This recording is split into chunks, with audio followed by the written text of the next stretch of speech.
Boa tarde a todos. É um prazer estarmos aqui, sobretudo depois de uma sessão que eu acho que foi claramente muito positiva, no sentido em que se falou realmente dos assuntos que nós queríamos provocar, ou seja, realmente quais são os obstáculos para que haja mais financiamento para que os países em desenvolvimento, principalmente os grandes países em desenvolvimento que estão no G20, para que eles tenham acesso a mais recursos para acelerar seus esforços na transição para uma economia que incorpore de maneira mais completa a questão da mudança do clima.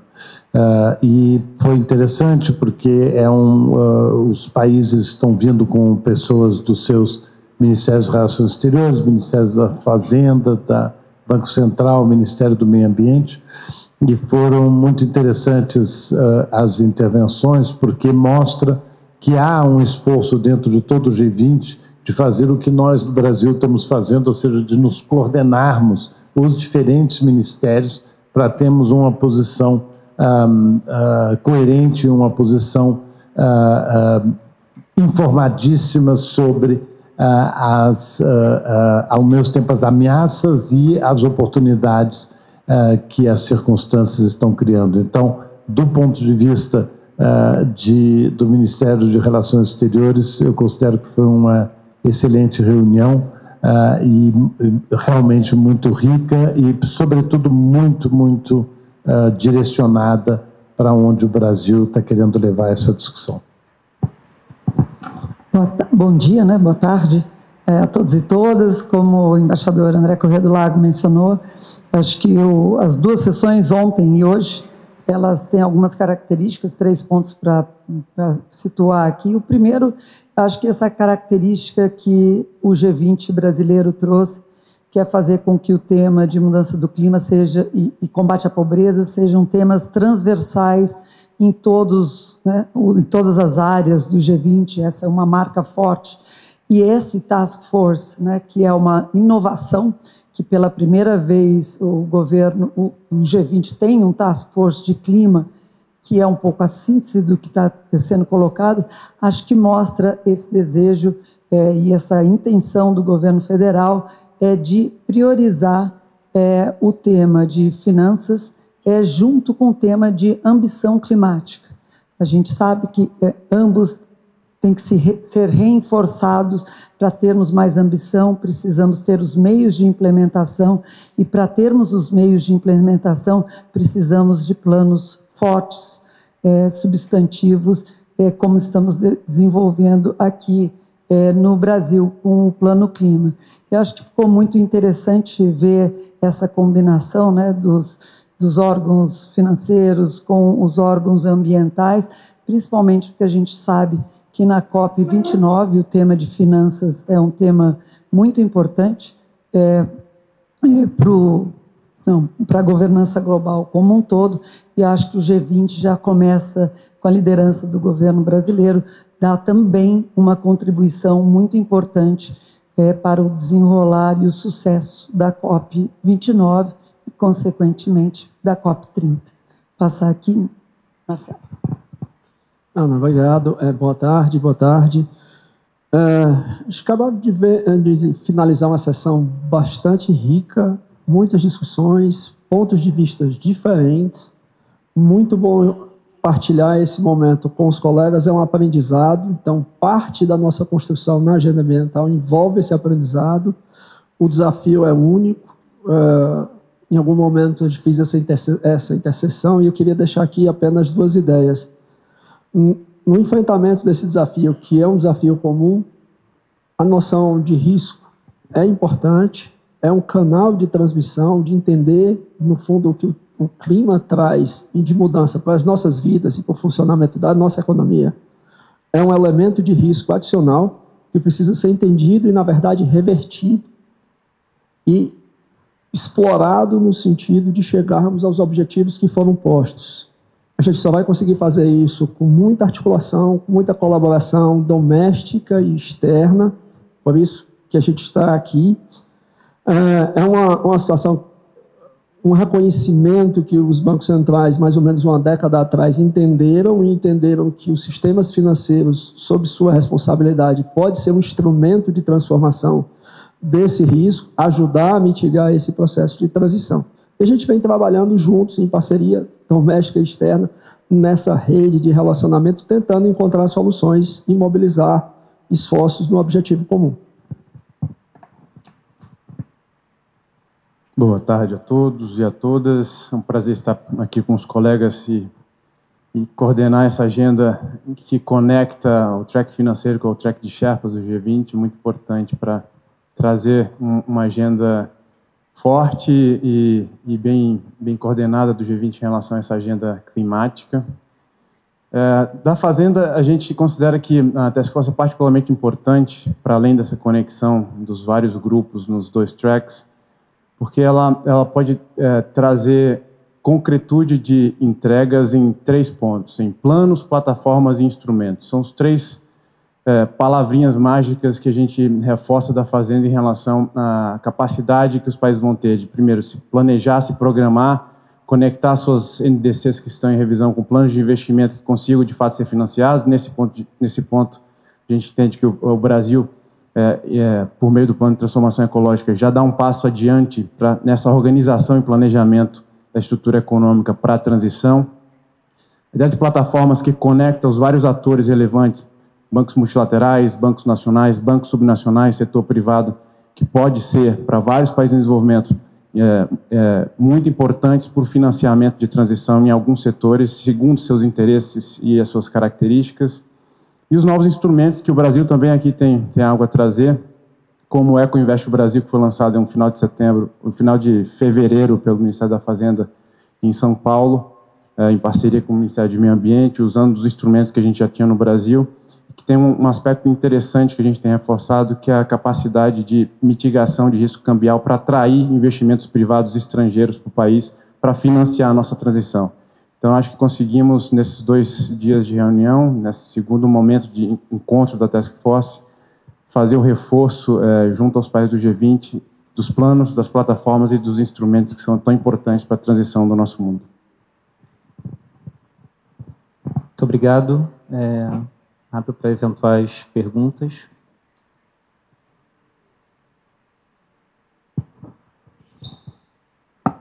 Bem, Bruna Sanielli, da TV Brasil. Eu queria exemplos assim, do que foi conversado. Eu queria entender, porque vocês falaram de temas muito amplos e queria saber se vocês poderiam trazer soluções mais práticas para a gente entender o que está sendo conversado aí, né, nessas reuniões.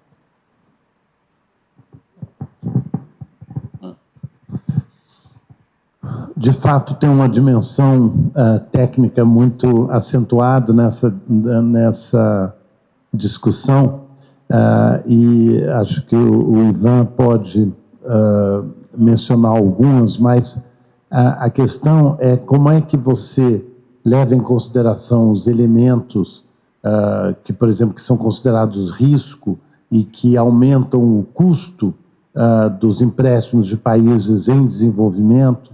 Como você pode levar em consideração o impacto positivo sobre o combate à mudança do clima para que isso seja reduzido, né?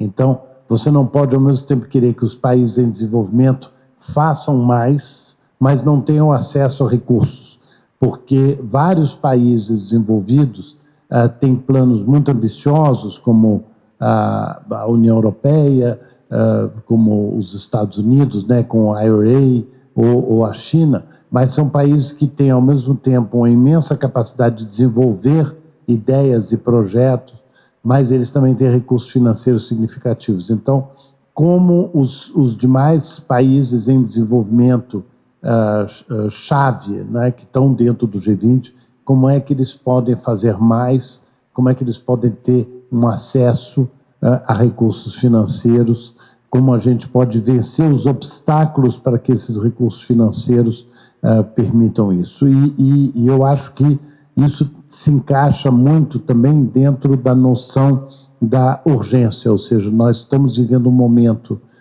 em que sabemos que os impactos da mudança do clima já estão aí e, ao mesmo tempo, sabemos que nós temos poucos anos para evitar que o aumento da temperatura vá acima de 1,5 graus. Então, esse debate na dimensão financeira, que tem toda uma lógica de análises, etc., mas de que maneira tudo isso pode ser, de certa forma, alterado, levando em consideração a dimensão do risco do clima. Tentar ser mais concreta. No nosso caso, trazendo um pouco para o Brasil. O Brasil está agora construindo um novo plano clima, com 6 áreas de mitigação: indústria, agricultura, uso da terra, são áreas de mitigação, e 15 planos de adaptação. Ótimas metas, ótimos planos. A pergunta é como é que a gente financia essas metas e esses planos. Então, acho que o debate que a gente está tendo aqui não é só o Brasil, todos os países vão ter que ter as suas novas metas climáticas. Como é que a gente financia, depois que temos as metas, depois que fazemos os planos, como é que a gente mobiliza os recursos nacionais, internacionais, públicos e privados para essas metas. Então, no nosso caso, dentro do nosso plano clima, certamente vai ter todo um esforço na área de reflorestamento, por exemplo, o nosso Planaveg, onde nós teremos metas muitíssimo ambiciosas para reflorestamento, que é ótimo. E aí os planos econômicos, e sabendo de onde virão esses recursos, aí é o que a gente está chamando de country platform, né? Então pode ser uma plataforma nacional de atração de investimentos nacionais, internacionais, para, no caso, reflorestamento, energias renováveis, qualquer uma das áreas. Mas acho que é essa ligação dos planos que os governos têm para o clima e trazendo recursos. Complementando assim, o rol de ações um pouco mais concretas, o Banco Central já trabalha há alguns anos dentro da agenda estratégica com um pilar específico de sustentabilidade. Muito do que a gente ouviu hoje, eu vou tirar três pontos. O primeiro, a escala. É importante, recursos em escala. O desafio, como o embaixador colocou, é urgente e ele requer uma mobilização rápida e volumosa. E isso, muitas vezes, está aquém do esforço isolado de um país ou mesmo de um governo. Precisa engajar outros setores da sociedade e da comunidade internacional. Então, escala é um ponto. O segundo ponto é a transparência, porque, na verdade, não se quer que nesse senso de urgência se crie um atropelo e se cause outros danos ao tentar resolver um problema, se crie outros em termos de estabilidade. E você retira até um pouco do ímpeto e da mobilização que é necessária. Então, é preciso transparência. A transparência significa mais dados, mais clareza sobre os riscos, mais reconhecimento das exposições a riscos, e aí, no caso, o sistema financeiro, a economia real e tal, em relação a isso. E o terceiro é capacitação. Não basta só ter acesso aos recursos se a gente não usar. A execução de uma estratégia é, às vezes, até mais relevante do que quão bem desenhada a estratégia é. Só reforçando alguns pontos que a gente considera relevantes na Fazenda. Um dos aspectos da ideia de criação de plataformas de país, que a Ana mencionou, quer dizer, a gente primeiro faz um planejamento, e a Ana já comentou sobre isso, como que a gente está flexionando os músculos nessa direção na agenda climática. Conectar esse planejamento uma agenda de investimento tão concreta quanto possível e, com isso, buscar novos mecanismos que permitam financiamento, né? Ou seja, atrair capital internacional para cá. Mas queria só reforçar a questão da importância da mitigação de risco cambial, e aqui, de novo, o Brasil prepara para levar para o G20, inclusive, muito em breve, na segunda ministerial do G20 em Washington, esse mês, uma agenda que envolve mitigação de risco cambial muito baseada na nossa experiência com o Eco Invest Brasil. A gente entende que uma série de países em desenvolvimento, em especial os grandes emissores no mundo em desenvolvimento, que têm mercados e que podem, de fato, lidar com o perfil de mitigação de risco que a gente tem no Ecoinvest Brasil na área de risco cambial, usando, inclusive, recursos de bancos multilaterais para isso, tanto o BID quanto o Mundial são parceiros na empreitada. Poderia ser um mecanismo para ser replicado em alguns outros países semelhantes, ou seja, que tem algum mercado. Claro, países muito pequenos, isso é um pouco mais difícil de se fazer, mas já é uma solução bastante concreta, bastante prática, implementada pelo Brasil e que a gente leva ao G20 como um mecanismo concreto que pode facilitar, de novo, a atração de investimentos privados e estrangeiros para a transição nos países, especialmente conectado com os planos de transição que cada país hoje faz.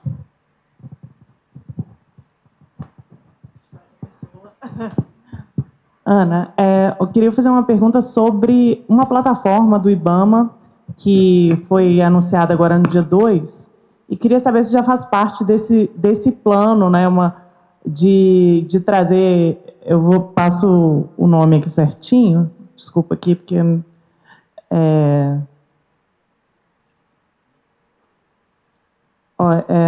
plataforma aqui...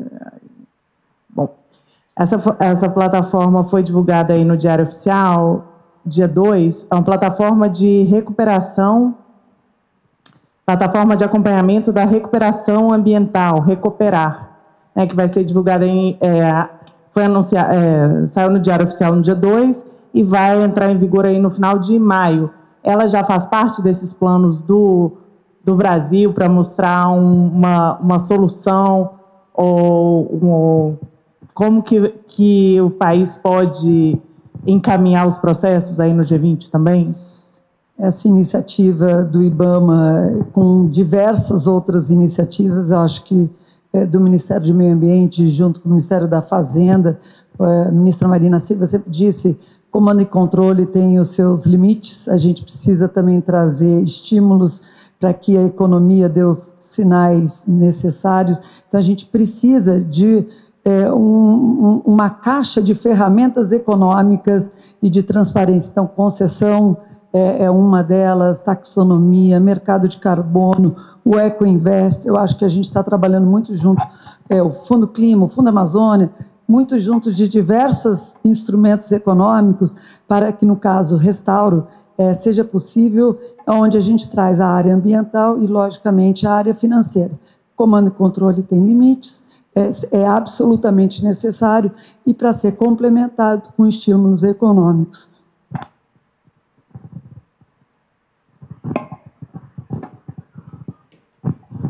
Olá, eu sou Tayara, repórter do site do G20. Eu queria fazer uma pergunta sobre risco que o senhor mencionou. Quais são os riscos que o mercado vê? Porque muito se fala das oportunidades, mas a gente sabe que, sobretudo em países desenvolvidos, que têm uma outra matriz energética, isso deve ser bem relevante, né? Os riscos de toda essa mudança para eles.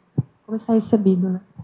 Você tem uma taxonomia extensa de riscos, vou dar alguns exemplos. Você tem o próprio processo de mudança do clima, ele enseja eventos extremos, tempestades, queimadas, essas geadas e tal. Tudo isso tem custos. Imagina que um agricultor tomou um crédito para fazer uma plantação e veio um evento climático extremo e aquilo se perdeu.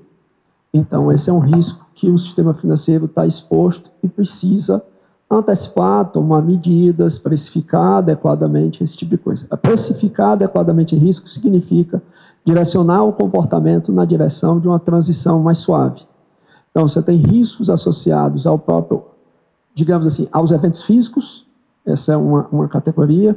Você tem riscos associados, infelizmente, também ao que se chama greenwashing, ou seja, você aproveitar a boa vontade e o espírito de colaboração das pessoas e tentar tirar um proveito e conseguir um acesso mais barato a crédito, quando, na verdade, a sua iniciativa nem é tão verde ou não produz resultados no nível do que são as promessas. Esse é um ponto, também é um risco que precisa ser reconhecido. E você tem os riscos de ativos perdidos, ou seja, a gente estava conversando no intervalo, 80% da população brasileira, segundo o último censo, ela está localizada em situação de costa. Isso significa que não só a população não só a população, mas muito da nossa infraestrutura. Se você tiver uma subida nas próximas décadas do nível do oceano, o quanto da nossa infraestrutura e do investimento de capital vai estar exposto a essa entrada do mar. Então, tudo isso precisa ser endereçado e as ações necessárias precisam ponderar aonde investir, como priorizar os recursos que já são insuficientes. Se eu puder só adicionar, eu acho que o que o Marcelo está comentando, aqui no Brasil a gente já está vendo o risco climático, né? Todo dia, com inundações, com secas, como é que isso está afetando a nossa agricultura, como é que está afetando, logicamente, a energia hidrelétrica brasileira, como é que está afetando as populações, tem gente morrendo, né, em relação a isso, e acho que o grande risco para a infraestrutura, outro dia, com o Ministério de Transporte, eles já estão colocando quanto de recursos já estão gastando nessa infraestrutura de estradas, de pontes. Então, o risco climático é também um risco financeiro, também não, é um risco financeiro muito, muito importante, e eu acho que agora, com outros elementos para a gente calcular esses riscos, cada vez fica mais claro essa relação, que o tema de mudanças climáticas é também um tema fundamental para a economia e para o setor financeiro.